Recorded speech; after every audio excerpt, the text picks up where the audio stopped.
ত্রিপুরা চাইছে আবার মোদি মানিক শাহর সরকার 30 बागमा कन्स्टिट्युएन्सी बिसिङ खबजाक बागमा खामपर बीजेपी बदले एंगै काइसा लोकुथम पान्डा खलाइजाका अ लोकुथम पान्डाव थांगै मानजाका 30 बागमा कन्स्टिट्युएन्सी बीजेपी बदले एंगै बाताइनै बरमगनां Rampada Jamatia BJP national leader बरमगनां Mahendra Singh BJP national leader बरमगनां बीरेन सिंह भारतीय जनता पार्टी जनजाति मोर्चानि भाइस प्रेसिडेंट बरमगनां जयकिशोर जमातियानो खबै कुबनि आदंर अ लोकुथम पान्डाव कांग्रेस तै तिप्रामथा याकारै खुंची चुकु नुखुंने खरक सिनिसि साबुतार बीजेपी बदलनि बानारंखा হয়েছে বঞ্চনার প্রতিকার বুঝে নিয়েছি অধিকার নতুন সুযোগ নতুন আশা নিজের পরিচয় নিজের ভাষা নিজের হাতেই ভবিষ্যৎ উন্নয়নের এই শপথ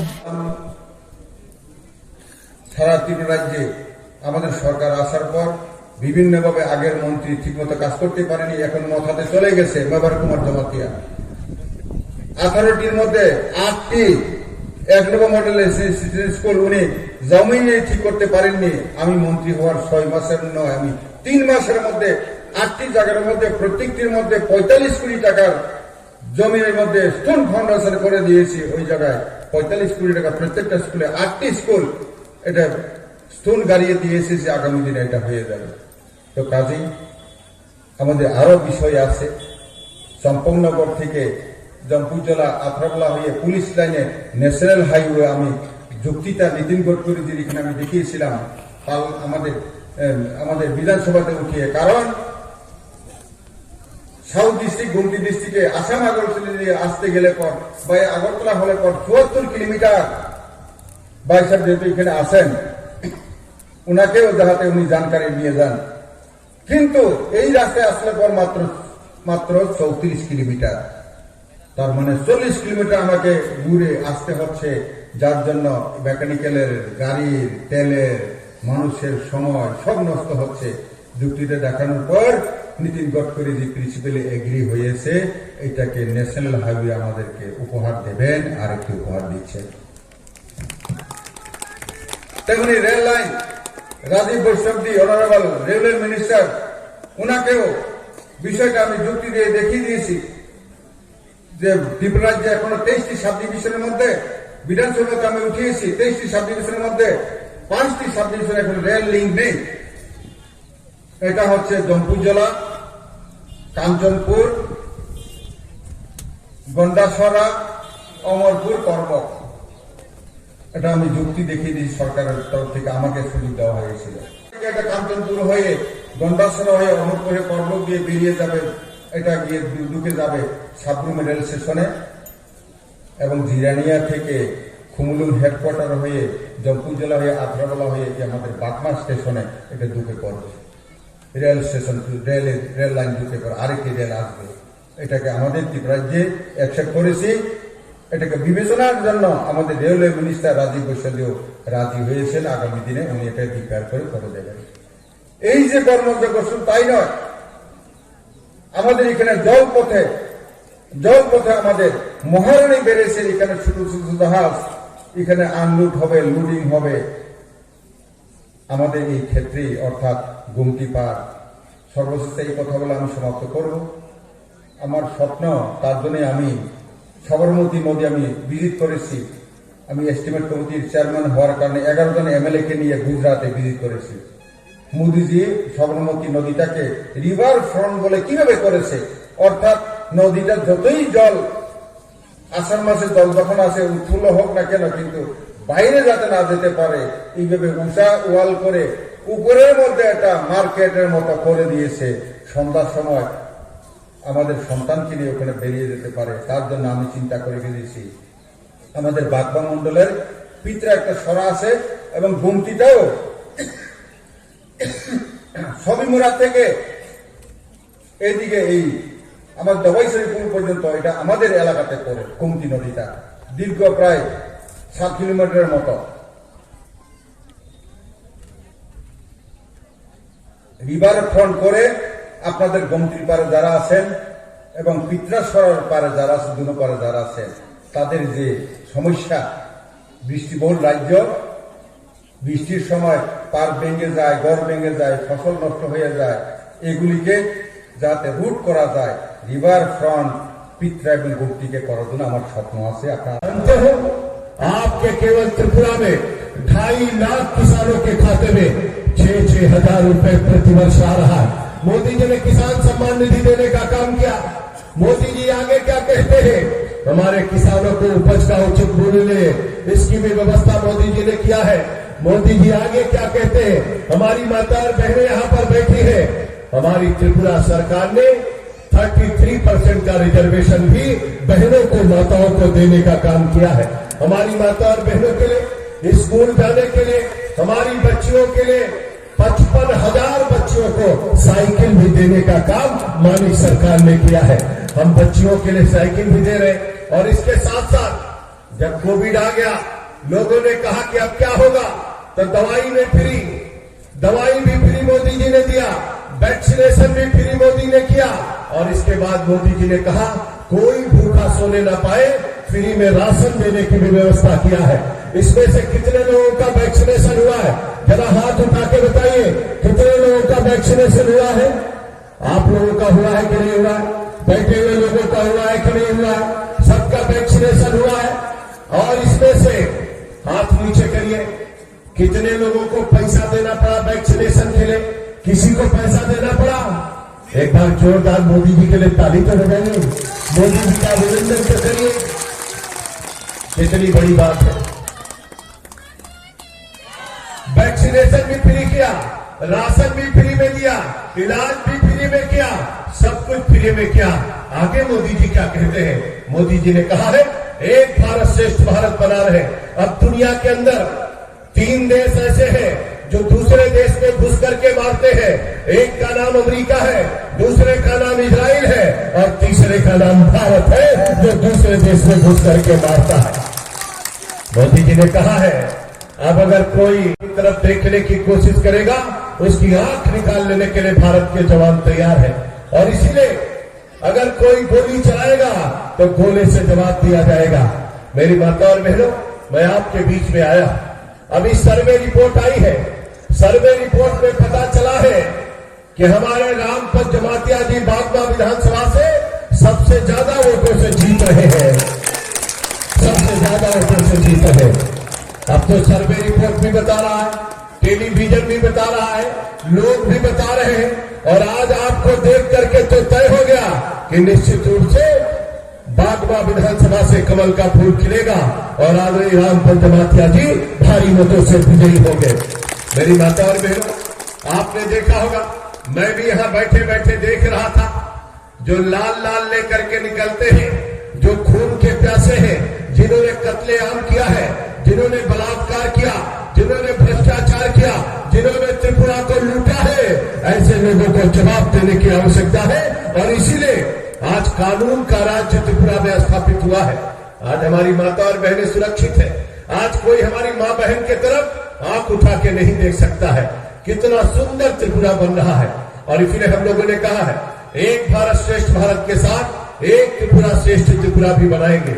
आप सब लोगों ने देखा होगा, आज हमारे त्रिपुरा में रेल कनेक्टिविटी हो, रोड कनेक्टिविटी हो, एयर कनेक्टिविटी हो, डिजिटल कनेक्टिविटी हो, सभी क्षेत्रों में त्रिपुरा तेजी के साथ आगे बढ़ रहा है। मैं आप सब लोगों से अनुरोध करने के लिए आया हूं, निवेदन करने के लिए आया हूं। हमको तो पता चला, आदरणीय बिरंची जी भाई साहब ने कहा आ जाइएगा, 150 लोग रहने वाले, उनके बीच में कुछ ज्वाइनिंग होने वाली है। यहां आकर के तो मैंने देखा ये तो 10-15 बूथ का कार्यक्रम है, और इतने सारे लोग यहाँ पर बैठे हुए, आपको देख करके जो तय हो गया है, अब तो हमारी कीमतों से जीतेंगे। रामपत जमातिया जी फिर से हमारे विधायक और मंत्री बनेंगे। इतना सज्जन आदमी, इतने अच्छे आदमी, इतना अच्छा मंत्री आपको कोई दूसरा नहीं मिल सकता है। इतने अच्छे, मैं तो कभी कभी सोचता हूं, क्या मंत्री भी इतना अच्छा होता है? क्या मंत्री भी इतना सज्जन होता है? क्या मंत्री भी इतना सीधा होता है? लेकिन आप देखोगे तो रामपत को देख करके आपको लगे नहीं, कभी अहंकार नहीं करते हैं, आप सबके साथ कंधे से कंधा मिला करके चलते हैं। और इसलिए माता और बहनों, मेरे भाई और बहनों, मैं आप सब लोगों से निवेदन करने के लिए आया, अब से लेकर के चुनाव तक न सोएंगे न सोने देंगे, जागते रहो, जगाते रहो, चलते रहो, चलाते रहो। और इनको सबको, ये सब लोग एक है, वो चाहे कांग्रेस हो, चाहे मोथा हो और चाहे कम्युनिस्ट पार्टी हो, सारे लोग मिले हुए हैं अंदर अंदर। इनको देखा नहीं जा रहा है कि त्रिपुरा का तेजी के साथ विकास हो रहा है, ये बर्दाश्त नहीं कर पा रहे और इनको तो लूट के लिए कुछ नहीं मिल रहा है। मोदी जी ने जब कह दिया है तो निश्चित रूप से पूरे त्रिपुरा को नंबर 1 का राज्य बनाने के लिए आगे हम सब लोग बढ़ रहे हैं। मोदी जी ने कहा है त्रिपुरा को नंबर 1 का राज्य बनाएंगे। मेरे मित्रों, मेरे भाई और बहनों, मैं ज्यादा विस्तार से कुछ नहीं कहना चाहता, बस आप सब लोगों से हाथ जोड़ करके प्रार्थना करना चाहता हूं। मेरी बहनों से मैं हाथ जोड़ करके निवेदन करना चाहता हूं कि कमल का फूल खिलाना है, भाजपा को लाना है, रामपत जी को भारी मतों से विजयी बनाना है। और इसलिए जोरदारी से आप लोग रामपत जी को जिताएंगे। दोनों हाथ उठा के बोले रामपत जी को जिताएंगे, भारी मतों से विजयी बनाएंगे, कमल का फूल खिलाएंगे, अब से लेकर चुनाव तक काम करेंगे। घर से बैठ के नहीं, घर से निकल करके काम करेंगे। तो जरा जोरदारी से दोनों हाथ उठा के जयकारा बोलिए, बोले भारत मोर्चे के प्रदेश के अध्यक्ष जी भाई नवदल वणिक जी, रविंद्र जमातिया भाई, रतिंद्र जमातिया भाई, यहां मौजूद आसाम से आकर आपके बीच में काम करने वाले शांति भाई,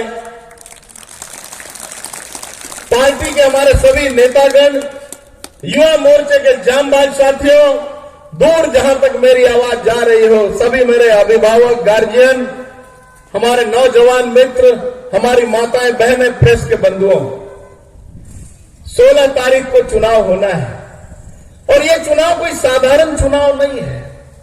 2014 में जब हम लोग चुनाव में, लोकसभा के चुनाव में जा रहे थे तो हम यही कहते थे कि ये कोई साधारण चुनाव नहीं है, ये देश का भविष्य तय करने वाला चुनाव है। जब नरेंद्र मोदी जी को प्रधानमंत्री के रूप में पार्टी ने प्रोजेक्ट किया था तो हम कहते थे कि ये देश का भविष्य तय करने वाला चुनाव है और पूरे देश की जनता ने नरेंद्र मोदी जी को जिताकर प्रधानमंत्री बनाया। मैं आपसे पूछता हूं कि देश का भविष्य का चुनाव था कि नहीं? देश बदला कि नहीं बदला? बदला कि नहीं बदला? बताइए, बदला ना देश? ऐसे ही कह रहा हूं, ये जो चुनाव है 16 तारीख को जो मतदान होने वाला है वो पूरे त्रिपुरा के भविष्य को बदलने वाला चुनाव है, पूरे त्रिपुरा के भविष्य को बदलने वाला चुनाव है। और मैं पिछले लगभग 5 दिनों से आपके इस क्षेत्र में घूम रहा हूं, आपके बागमा विधानसभा क्षेत्र में घूम रहा हूं और मैं डंके की चोट पर कह रहा हूं, जैसे सूरज का पूरब में उगकर पश्चिम में डूबना सत्य है, वैसे यहां से भारतीय जनता पार्टी के प्रत्याशी का जीतना सत्य है। इसे दुनिया की कोई ताकत रोक नहीं सकती। लेकिन आपसे आग्रह करता हूं कि त्रिपुरा के भविष्य को बनाने के लिए आपके उम्मीदवार को सिर्फ जिताना नहीं है, आपके उम्मीदवार को भारी मतों से जिताना है। मैं आपको एक बात बता रहा हूं, महेंद्र भाई को जानकारी है, मैं जहां चुनाव लड़ता हूं, मैं झारखंड में सबसे ज्यादा वोटों से जीतने वाला विधायक हूं। मैंने जब 14 में चुनाव लड़ा तो 73,000 वोट से मैं चुनाव जीता, विधानसभा का चुनाव। और मैं भी चाहता हूं कि यहां अगर आया हूं आपसे 2000 किलोमीटर से वोट का भीख मांगने, तो पूरे त्रिपुरा में सबसे ज्यादा वोटों से जिताने का काम यहां की जनता करे हमारे उम्मीदवार को।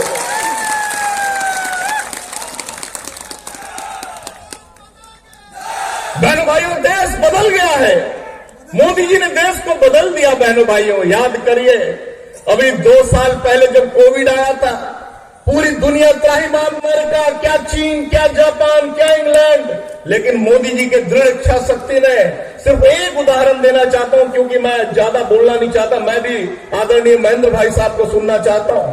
सिर्फ एक उदाहरण देना चाहता हूं, जब पूरी दुनिया परेशान है, ऐसे परेशान थी तो मोदी जी ने कोविड जो के समय में वैक्सीन लाकर और सिर्फ भारत के लोगों का जान नहीं बचाया, दुनिया में 100 से ज्यादा देशों में वैक्सीन भेजकर दुनिया भर के लोगों का जान बचाने का काम मोदी जी ने किया। बहनों भाई, आपको वैक्सीन मिला कि नहीं मिला बताइए? कोई 5 पैसा भी लगा वैक्सीन में? ये करामात दिखाया मोदी जी ने। इसीलिए कह रहा हूं कि 5 साल पहले के त्रिपुरा को याद करिए, जब भारतीय जनता पार्टी की सरकार त्रिपुरा में नहीं थी, जब भारतीय जनता पार्टी की सरकार 2018 में बनी पहली बार, उसके पहले के त्रिपुरा को याद करिए और उसके अब के त्रिपुरा को याद करिए तो आसमान और जमीन का अंतर महसूस करेंगे। किस तरह से हत्या का दौर चल रहा था, कैसे पॉलिटिकल मर्डर हो रहे थे, कैसे जो वामपंथी पार्टियां, वामपंथी लोग थे, सीपीएम के लोग थे, गुंडागर्दी करते थे, आतंक मचाते थे। लेकिन पिछले 5 साल में एक भी पॉलिटिकल मर्डर पूरे त्रिपुरा में कहीं नहीं हुआ। ये भारतीय जनता पार्टी के शासन की हनक है। बहनों भाइयों, मैं आपके और महेंद्र जी के बीच दूरी नहीं बनना चाहता। आपने मुझे बहुत प्यार दिया है। 5 दिनों से घूम रहा हूं क्षेत्र में और मैं देख रहा हूं तूफान चल रहा है। पूरा भारतीय जनता पार्टी के पक्ष में, कमल निशान के पक्ष में तूफान चल रहा है। इस तूफान को चलने सिर्फ नहीं देना है, 16 तारीख को मतदान करना है। हम लोग हमारे यहाँ झारखंड में एक नारा लगाते हैं कि पहले मतदान फिर जलपान। हम लोग नारा लगाते हैं कि पहले मतदान फिर जलपान। आपसे भी आग्रह करता हूं कि 16 तारीख को सबसे पहले उठ के नहा धोआ के पूजा पाठ करके अपने अपने देव को याद करके पहले मतदान कर दीजिए, पहले जाके वोट डाल दीजिए और वोट डालने के बाद ही आप जलपान करिए, नाश्ता करिए। यही निवेदन के साथ अपनी वाणी को विराम देना चाहता हूं। बहुत बहुत धन्यवाद। भारत माता की जय। আজকের আগামী 5 বছরের জন্য এই রাজ্যের জাতি জনজাতি মানুষের ভাগ্য নির্ধারণের জন্য 2023 বিধানসভা নির্বাচনে স্বতঃস্ফূর্তভাবে ভারতীয় জনতা পার্টি প্রার্থীকে আমাদের 31 ভাগমা বিধানসভা কেন্দ্রের বিপুল ভোটে জয়ী করার স্বপ্ন নিয়ে আমরা আমাদের এই বিধানসভা কেন্দ্রকে প্রচারের সুবিধার্থে প্রথম থেকে 4টা ভাগে ভাগ করেছিল। আজকের এখানে 2টা ভাগের লোকজন অংশগ্রহণ করেছেন, আরো 2টা ভাগে আমরা আলাদাভাবে সভা করবে। আজকের এই সমাবেশে সভাপতি এবং আমাদের মঞ্চে যারা উপস্থিত অতিথি, প্রার্থী সহ যুব নেতৃত্ব সবাইকে প্রথমে আমার আন্তরিক শুভেচ্ছা জানিয়ে আমি দুইটি বিষয়ের উপর আলোচনা রাখব। কারণ আমাদের এই ভাগমা বিধানসভা কেন্দ্র আজকের মানুষ উপস্থিতি আমাদেরকে দেখিয়ে দিয়েছে 16 তারিখ ফেব্রুয়ারি মাস নির্বাচনের যে দিন, এই দিনটা হবে আমাদের উৎসবে এবং মেজাজে। 2 তারিখ হবে দোল উৎসবের প্রাক মুহূর্তে অ্যাডভান্স আগাম দোলযাত্রা। সবাই রেডি আছেন তো? কারণ যতদিন নির্বাচন এগিয়ে যাচ্ছে আমাদের বিরোধীরা সব প্রখান হচ্ছে। ত্রিপুরা মথা এবং সিপিএম, কংগ্রেস, তারা এখন অব্দি বুঝতেই পারেনি তাদের সঙ্গে কারা কারা আছে। কংগ্রেসের একই অবস্থা। আজকে ত্রিপুরা মিছিলে গেলে কালকে তারা আবার সিপিএম এ মিছিলে যাচ্ছে। একটু আগে আমাদের সামনে দিয়ে যে মিছিলের গাড়ি 4টা গাড়ি গেছে, এখানে ত্রিপুরা এই এলাকায় প্রথম সারির নেতাও বসে আছে। তাহলে বোঝা গেল এই লোকগুলো কোথায় যে ভোট দেবেন কনফিউজ। আর কংগ্রেসের কথা তো কইয়া লাভ নাই। কোন কারণে যদি 13 জন কংগ্রেসের প্রার্থী যদি জামানত বাঁচে, তাহলে এর থেকে বড় প্রার্থী ত্রিপুরা কংগ্রেসের আর কোনো হতেই পারে না। যার কারণে আমাদের একটা জিনিস বুঝতে হইব, যুদ্ধ তো হবে 16 তারিখ, কিন্তু 2 দলের প্রতিদ্বন্দ্বী, 2 দল নেই সেনাপতিরক তব ময়দান কাউই খারজা মানি কাকু বিরোধী দল নেতা শ্রীলঙ্কা কারে बहुत साजा जो है कि थाइनो आसाम दंगा हा यांग गुट्टू वाला के बाकी से तोरा सुलाई दंगा और मानी काको हंके बुट नि मयदान नि खार थांगे कि थाइनो सिताबो आसाम जा ত্রিপুরা थानी नेता जे ত্রিপুরা थानी नेता ग्रेबार ত্রিপুরালেন इमान खुनोगे पहाड़ बरगनो सैन्य सारवई दंगो तब विधानसभा निर्वाचन को लास्ट फाइट নির্বাচন যে সব ফাইলিয়া বন বাংলিখে লাস্ট ফাইট লিয়া ফেল ফাইট কারণ তাই আমলে যদি ত্রিপুরা থানে 4-5 জন এমএলএ ফানকে বিধানসভা থাঙ্গে গ্রেটার ত্রিপুরাল্যান্ড রনা হিনি মা সাই মা খামো ফিয়াবা প্রদ্যুৎ কিশোর বরনি দলনি চেয়ারম্যান ব পর্যন্ত বুধ বাসারিয়া কাহামাকে বসিব বুধ বাসা ফানি বনি দল পাস ইন্ডিয়া ববু দলনি সেনাপতি ববু সেনাঙ্কাইয়া কাবো তাবো হংনাকে বহক সাউন তুম ফারে রেও সে কম্বলসুন নবর কথা নবর কথা আমি বানিনে বই সাইমানো খালি ময়দানো চিন্তাবো ফুটবল খেল দঙ্গো গোল কাইবসে রনায় বন্ধুর উপর নির্ভর খানা শুধু আমি একটা অনুরোধ করবো আগামী কালকে থেকে প্রত্যেক ঘরে যতনি নব চিনি ভারতীয় জনতা পার্টি ফ্ল্যাগ থেপা লাগে জানায় চিনি ও এলাকাও বরম গনাং রামপদ জমাতিয়ানো ঐতিহাসিক রেকর্ড বুধবাই জয়ী খেয়ে নাই তো আশা তাই কয় মঙ্গারে আমি কর্মকর্ম করে যত